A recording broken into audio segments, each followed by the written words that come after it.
Hello and welcome to Mindful Caregiver Conversations podcast, where we hear from caregivers just like you share stories of strength, courage, and resilience.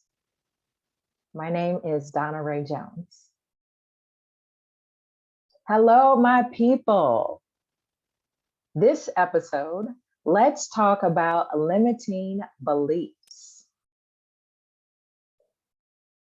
What I share with you this week may change your perspective on limiting beliefs. Today, I share a personal story and how I show myself to myself.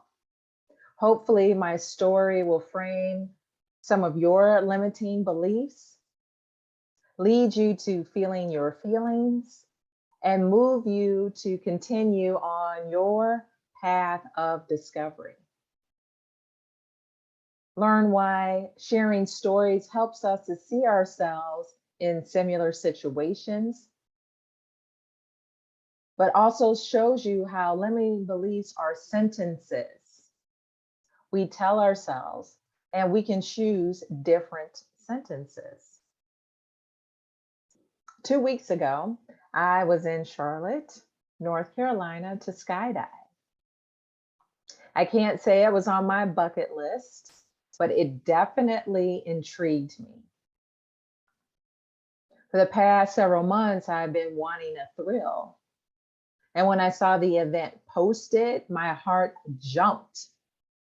Instead of pondering and mulling over it like I normally do, I booked my arrangements, my the Airbnb, and the rental car. And when I tell you my heart was racing and the thoughts of excitement and adventure, I was all in. I told a few friends who said, "Really?"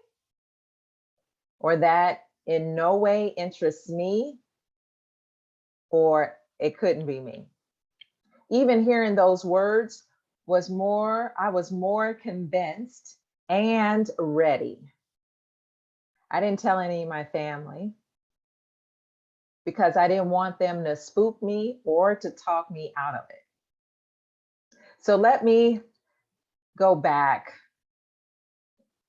Since April, I've been moody, irritable, resentful, and even angry because so much of my time and energy is spent caring for my mom. My day is filled with making sure she's safe.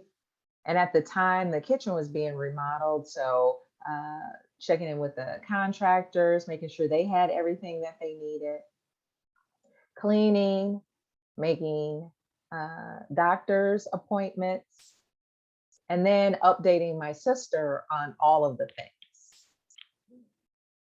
Then the what about me started to rise up in me quickly. And the need for fun was just like bubbling out.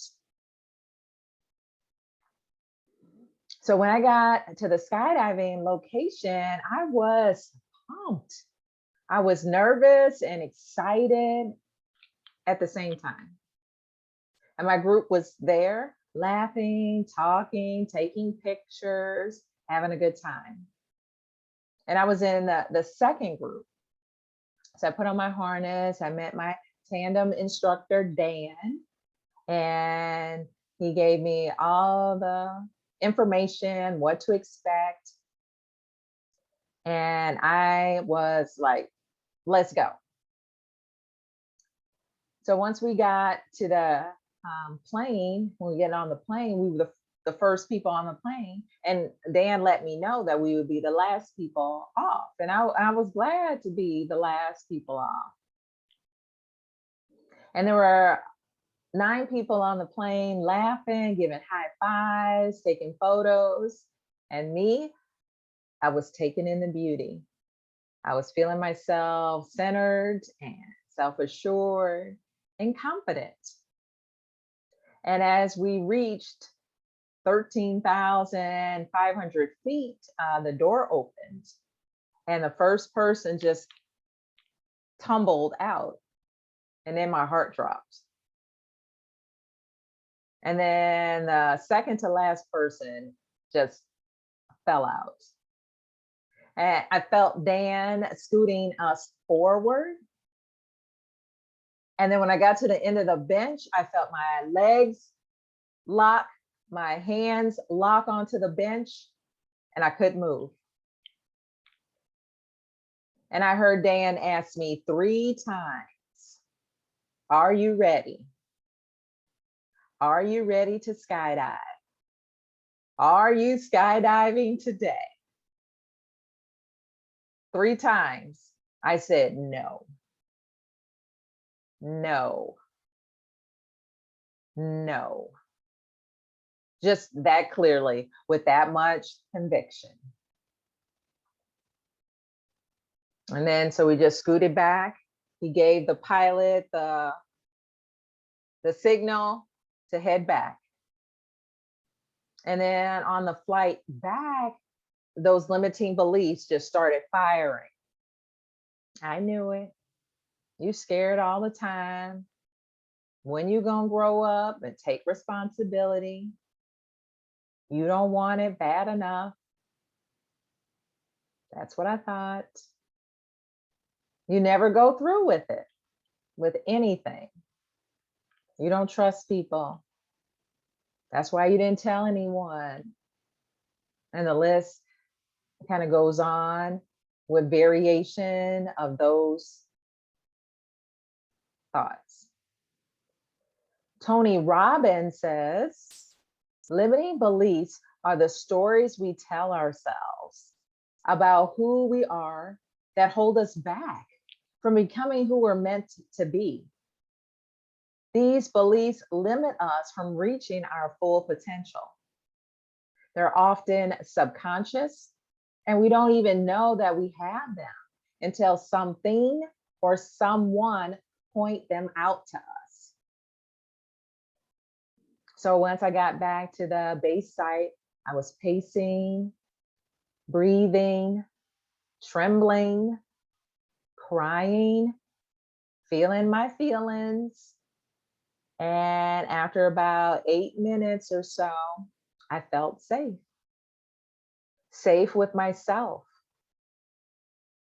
with my choice not to jump, my decision to try skydiving. And I felt myself come back to myself. I was able to comfort and befriend myself and give some love for all the choices that I've made in that situation. This week, one of my coaches, Brooke Castillo, one of her social media posts was talking about the human experience. She said, don't be mad, don't cry, don't use it as a reason to feel bad. The only human experience that matters is the one that you're having. And I was like, whew, that's some relief.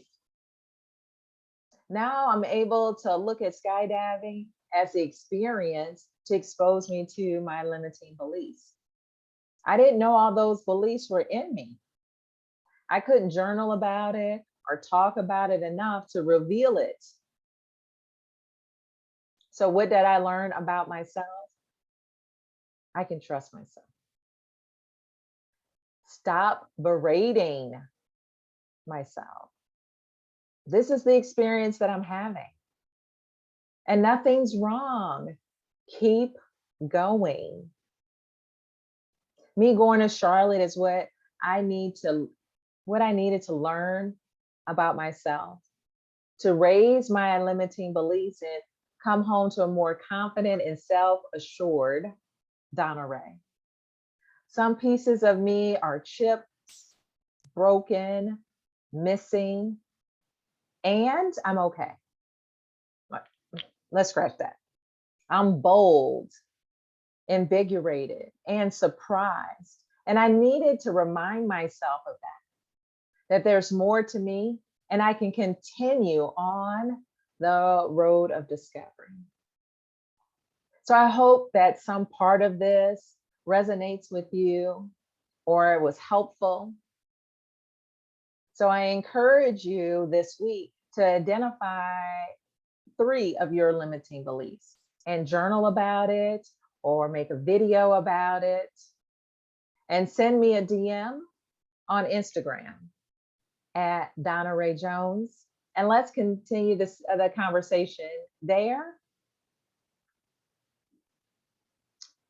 Like, subscribe, comment, share this video with someone who you think that would benefit from identifying limiting beliefs, someone who is a caregiver. We're all in this together, my people. Have a wonderful week. Talk to you soon.